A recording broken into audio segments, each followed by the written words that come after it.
I welcome you all for Standard 7 subject General Science. Today we will be doing with chapter number 20 in the world of stars. My name is Ms. Jagjit Kaur. First, let us see what are the learning objectives. So students, you will be learning about stars and the different forms of stars. Then you will be learning about galaxy, sky and space. Also, you will be understanding how the sky watching is done, and you will be understanding about constellations and some famous constellations. Then what is zodiac sign, then what is nakshatra, and the effect of motion of the earth. Also, you will be understanding about apparent motion. Now students, let's recall what is a galaxy and what are the various components of a galaxy. Correct.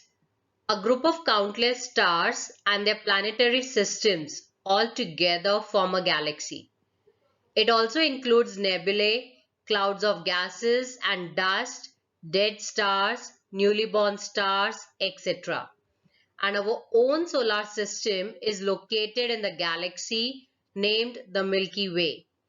It is a part of local group of galaxies. Now let's recall that what are the different types of stars.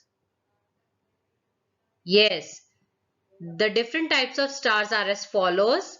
So the first type is sun-like stars. Stars which are slightly bigger or smaller than the sun are called sun-like stars. For example, Sirius and Alpha Centauri. And the second type of star is red giant stars. Stars which are red in color and whose temperature ranges between 3000 degrees Celsius and 4000 degrees Celsius are called red giant stars. Now let's understand more about stars. Now as we know that stars are born out of nebulae, that is clouds consisting of mainly hydrogen gas and dust particles. The particles in the clouds attract each other under the influence of gravitational force, and as a result, clouds contract, becoming dense spheres. At the same time, pressure of gas at core of the cloud increases, causing very high rise in temperature, and this initiates process of energy generation, and such a spherical hydrogen cloud is called a star. And in due time, star contracts, expands, its temperature rises, causing further change in its nature. These changes occurring over a prolonged time period constitute the life cycle of stars. And the different forms of stars at different stages during their life cycles are identified as different types of stars.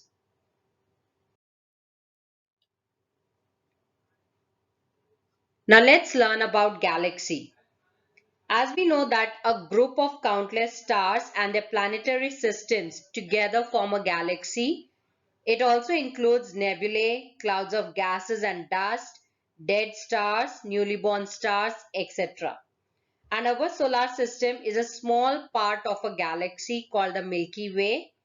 And stars in the Milky Way are diverse in colors, brightness, size, etc. Now let's learn about sky and space. So first we will see what is sky.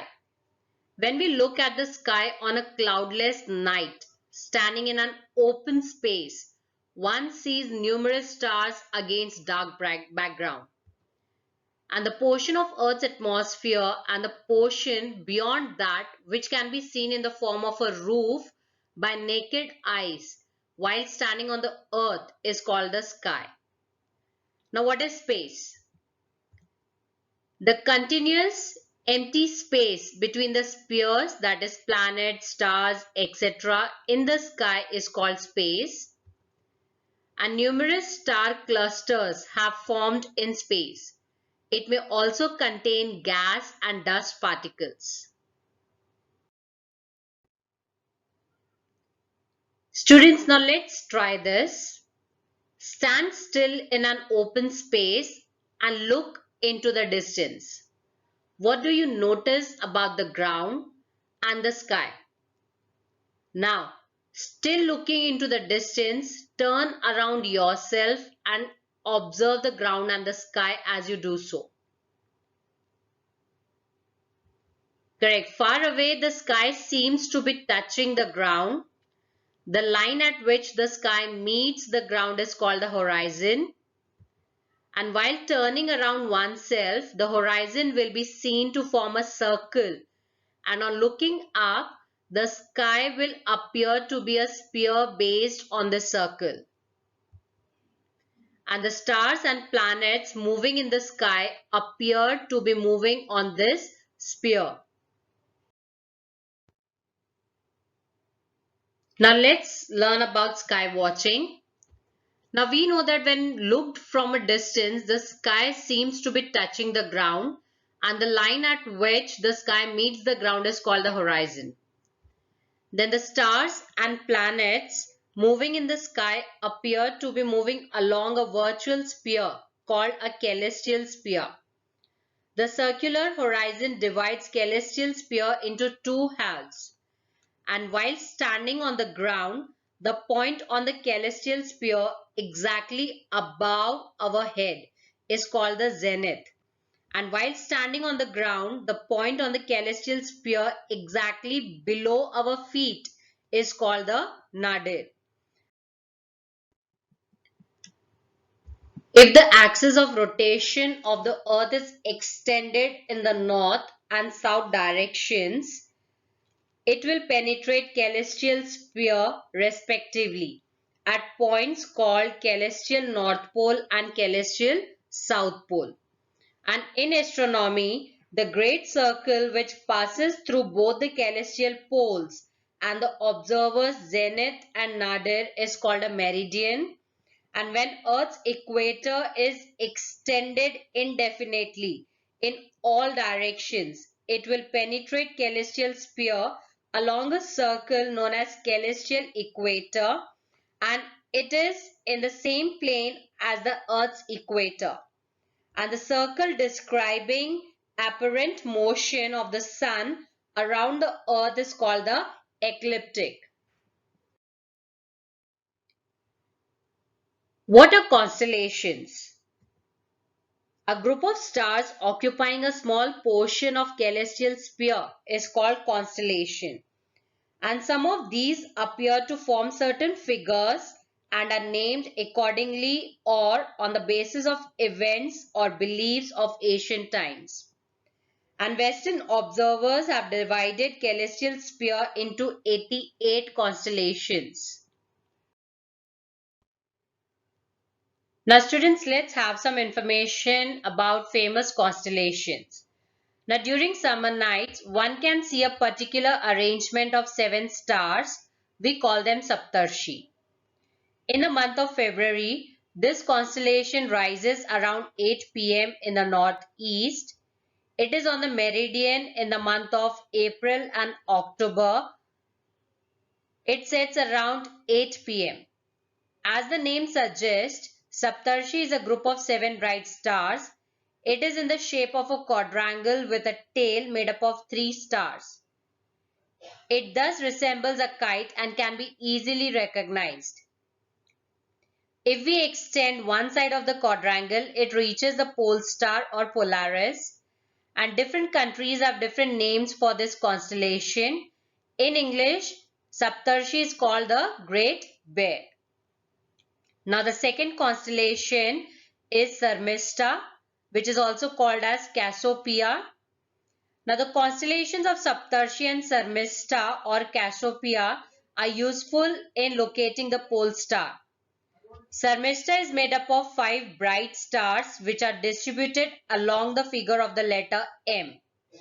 The perpendicular bisector of the line joining the third and fourth stars in Sarmista goes towards the pole star. The pole star has Saptarshi on one side and Sarmista on the other. As Sarmista sets, Saptarshi rises. Thus, we can always use either one or the other as a reference point on any given night. Now, the third constellation is Mrug or Orion. Now, Mrug Nakshatra or Orion has very bright stars. On winter nights, they can be easily identified. It has 7 to 8 stars, of which 4 are at the corners of a quadrangle, and the line passing through the 3 middle stars of the constellation, when extended, meets a very bright star. This is Vyad or Sirius.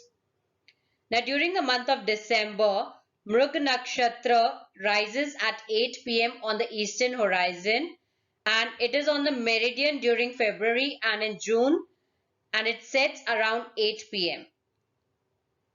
Now, the fourth constellation is Vrishchik or Scorpio. Vrishchik or Scorpio is a constellation with 10 to 12 stars. Jest or Antares is the brightest among them.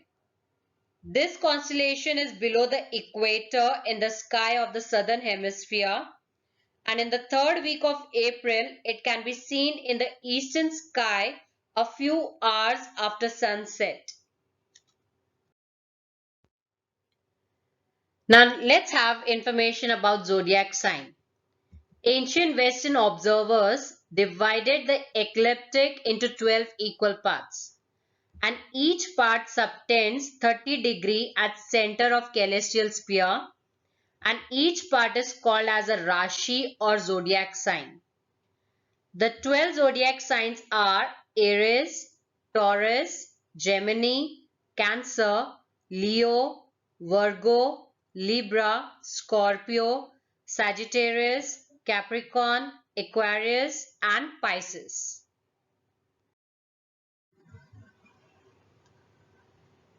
Now, what is nakshatra?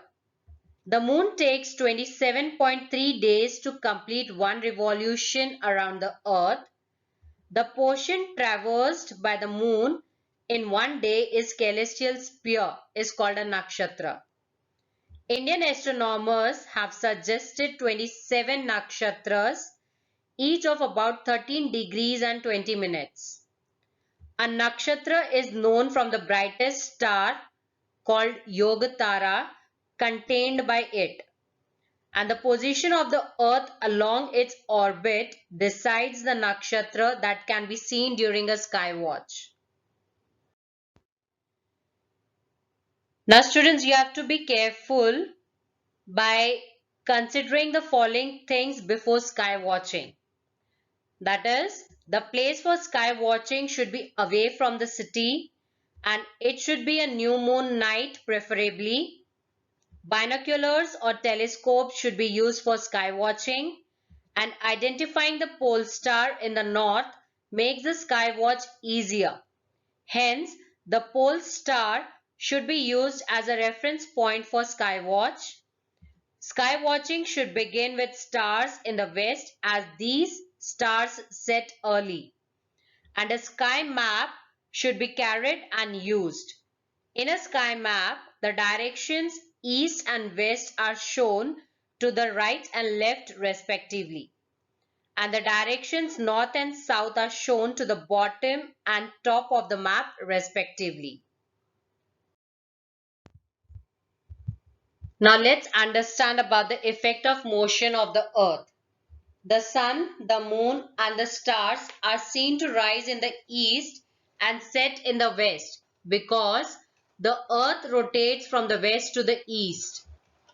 And against the background of stars, the sun and the moon appear to move from the west to the east, the sun moving through 1 degree every day and the moon through 12 to 13 degrees. And also this happens due to the motion of the earth around the sun and that of the moon around the earth. Now let's learn about apparent motion. An observer looking at the sun sees the sun and also constellation behind the sun.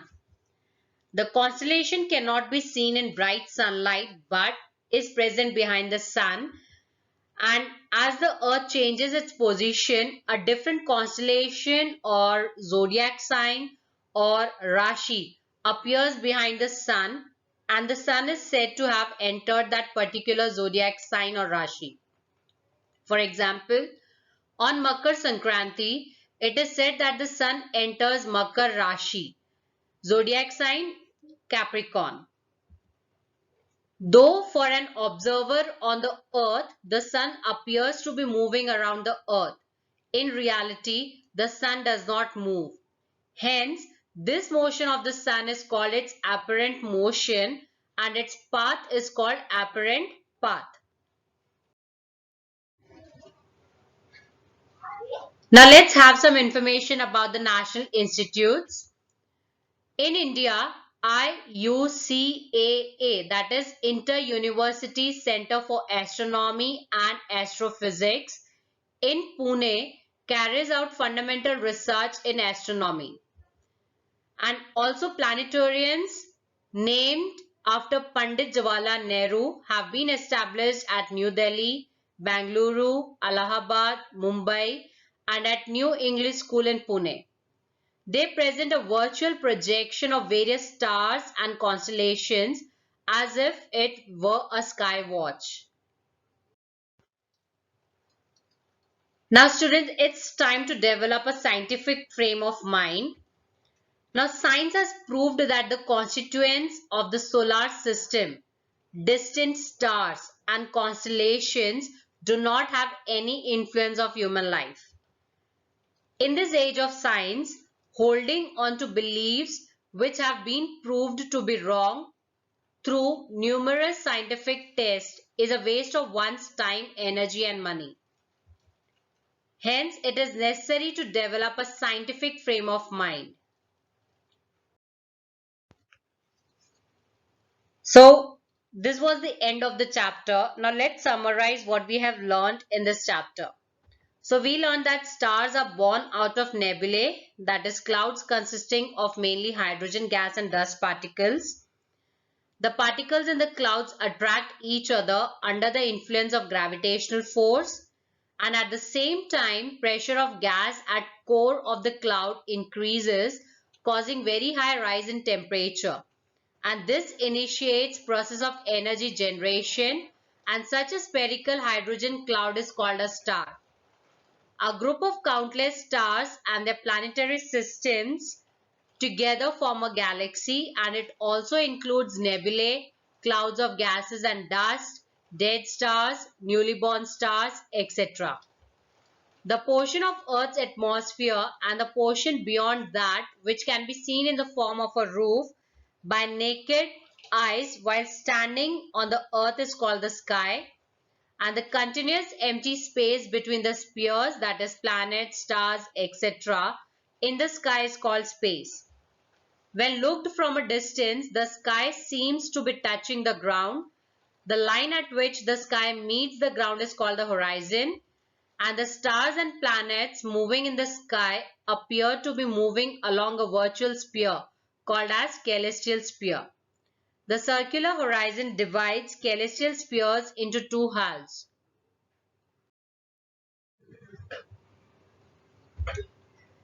While standing on the ground, the point on the celestial sphere exactly above our head is called the zenith, and while standing on the ground, the point on the celestial sphere exactly below our feet is called the nadir. And the great circle which passes through both the celestial poles and the observer's zenith and nadir is called a meridian. And when Earth's equator is extended indefinitely in all directions, it will penetrate celestial sphere along a circle known as celestial equator, and it is in same plane as the Earth's equator. The circle describing apparent motion of the sun around the Earth is called the ecliptic, and a group of stars occupying a small portion of celestial sphere is called constellation. The portion traversed by the moon in one day is celestial sphere and is called a nakshatra.